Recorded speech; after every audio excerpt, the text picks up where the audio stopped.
বাংলাদেশ পৃথিবীর সবচেয়ে ধনী দেশ। এখানে সরকারি হাসপাতালগুলোতে ডাক্তারের জন্য একজন অ্যাসিস্ট্যান্ট রাখা হয় এবং অ্যাসিস্ট্যান্টের জন্য একজন অ্যাসিস্ট্যান্ট রাখা হয় এবং ইন্টার্নশিপ ডক্টর দিয়ে চিকিৎসা করানো হয়। এখানে স্কুল এবং কলেজগুলোতে ক্লাস টিচারের কাছে প্রাইভেট না পড়লে আপনার জীবন তেজপাতা বানিয়ে দেওয়া হবে। এখানে পয়সা ধার নিয়ে ভুলে যাওয়া এটা সবার অন্যতম একটি গুণ। আপনার কাছ থেকেও যদি কেউ পয়সা ধার নিয়ে থাকে তাহলে ভুলে যান আপনি তার কাছ থেকে টাকা পান। এখানে ছেলে মেয়ে একজন আরেকজনকে জানু মানু সোনা জান এসব বলে তাদের যৌবন শেষ করে দেয় আর বিয়ে করে 40 বছর বয়স হলে।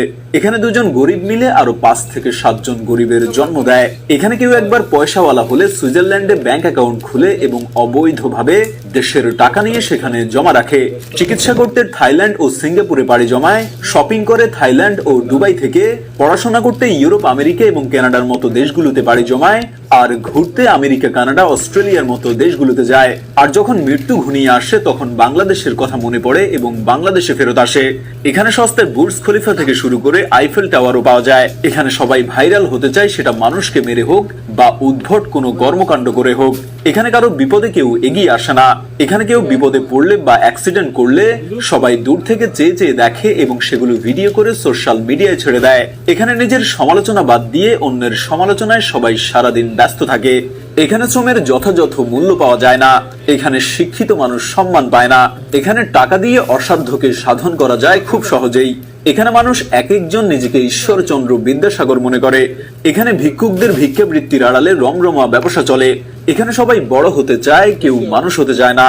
এখানে মানুষের কথায় নেই সহানুভূতির গন্ধ। এখানে সবাই লোভী আর খাই খাই স্বভাবের মানুষের বসবাস। এখানে মানুষ সারাদিন আপনাকে কিভাবে ঠকাবে সেটা নিয়ে ব্যস্ত থাকে। এখানকার মানুষ সারাদিন ভিনদেশী সংস্কৃতি নিয়ে ব্যস্ত থাকে, ভুলে যায় দেশের স্বাধীনতা দিবস, ভাষা দিবস, ভুলে যায় ঈদে মিলাদুন্নবী, শবে মেরাজ, শবে কদর। তবে ঠিকই মনে থাকে ভালোবাসা দিবস, পহেলা বৈশাখ, হোলি দিবস, সবকিছু। এখানে রাতারাতি সবাই ধনী হতে চায়। এবার আসি আমাদের কিছু গুরুত্বপূর্ণ আবিষ্কার নিয়ে। আমিষের ঘাটতি মেটাতে সস্তায় দুধ খাবেন? দুধে ফরমালিন মেশানো হচ্ছে। গরু থেকে বেশি বেশি দুধ পেতে পিটুইটারি গ্ল্যান্ড ইনজেকশন দেওয়া হচ্ছে। মাছেও ফরমালিন দেওয়া হচ্ছে। শাকসবজি টাটকা রাখতে কপার সালফেট ব্যবহার করা হচ্ছে। আম লিচু জাম পাকাতে কার্বাইড দেওয়া হচ্ছে। আম লিচু জাম সংরক্ষণে ফরমালিন দেওয়া হচ্ছে। ফল গাছে থাকতেই হরমোন এবং কীটনাশক দেওয়া হচ্ছে। তরমুজের সিরিজের মাধ্যমে পটাশিয়াম পার ম্যাঙ্গানেট দেওয়া হচ্ছে। কলা পাকানো হয় ক্যালসিয়াম কার্বাইড দিয়ে। রেস্টুরেন্টে গিয়ে কফি খাচ্ছেন? কফি পাউডারে তেঁতুলের বিচির গুঁড়া মিক্স করা হচ্ছে। মশলায় ইটের গুঁড়া দেওয়া হচ্ছে। হলুদে ল্যাড ক্রোমেট বা ল্যাড আয়োডাইড দেওয়া হচ্ছে। মুড়িকে ধবধবে সাদা বা বড় করতে হাইড্রোজ ও ইউরিয়া দেওয়া হচ্ছে।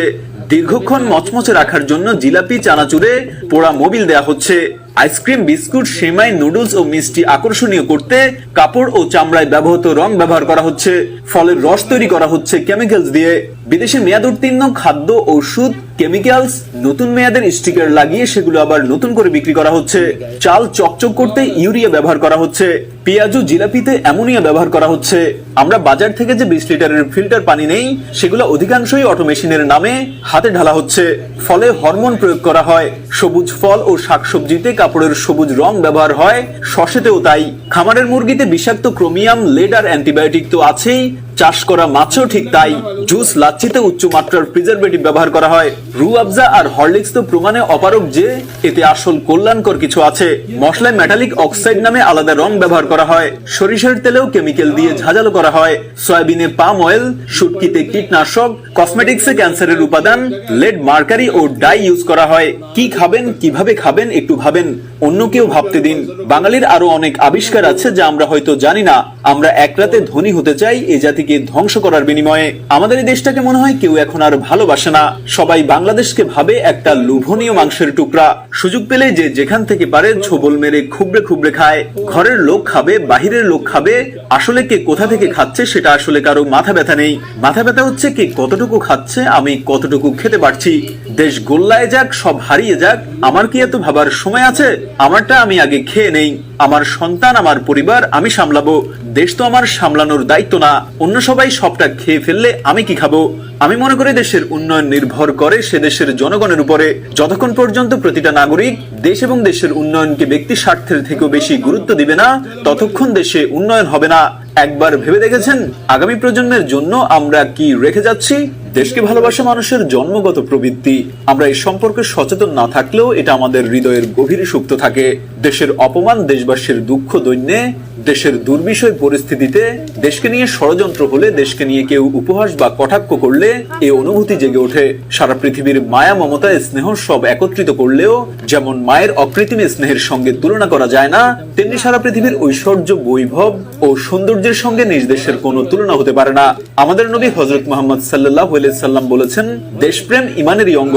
দেশপ্রেমের মন্ত্রে উজ্জীবিত হয়েই মানুষ তার আপন জীবনকে বিলিয়ে দিতে পারে, মহৎ প্রেরণায় উদ্বুদ্ধ এবং আলিঙ্গন করতে পারে মৃত্যুকে। কবি বলেছেন, তুমি দেশকে যথার্থ ভালোবাসো, তার চরম পরীক্ষা তুমি দেশের জন্য মরতে পারো কিনা। কোথায় যেন পড়েছিলাম, দেশপ্রেম বাইরের কোনো প্রদর্শনীর বস্তু নয়, দেশপ্রেম মানুষের অন্তরে স্থিত ভক্তি শ্রদ্ধায় গড়া। কবিতার কাব্যে, দেশকর্মী তার সমাজ সেবায়, গায়ক তার গানে, শিল্পী তার ছবিতে, বৈজ্ঞানিক তার বিজ্ঞান চর্চায়, শিক্ষক তার একনিষ্ঠ শিক্ষকতায় দেশপ্রেমের পরিচয় প্রদান করতে পারেন। মনীষী ওয়ালেস রাইস বলেছেন, বুদ্ধিজীবীর কাছে তার দেশ ও সেবিকার কাছে তার রোগীর একই ভূমিকা হওয়া উচিত। জাস্ট জার্নালের আমাদের আজকের ভিডিও দেশ এবং দেশের মানুষকে নিয়ে উপহাস এবং আত্মসমালোচনা কেন্দ্রিক হলেও আমরা দেশকে ভালোবাসি এবং আমরা চাই আপনারাও নিজ নিজ জায়গা থেকে দেশকে ভালোবাসুন, দেশের উন্নয়নে কাজ করুন।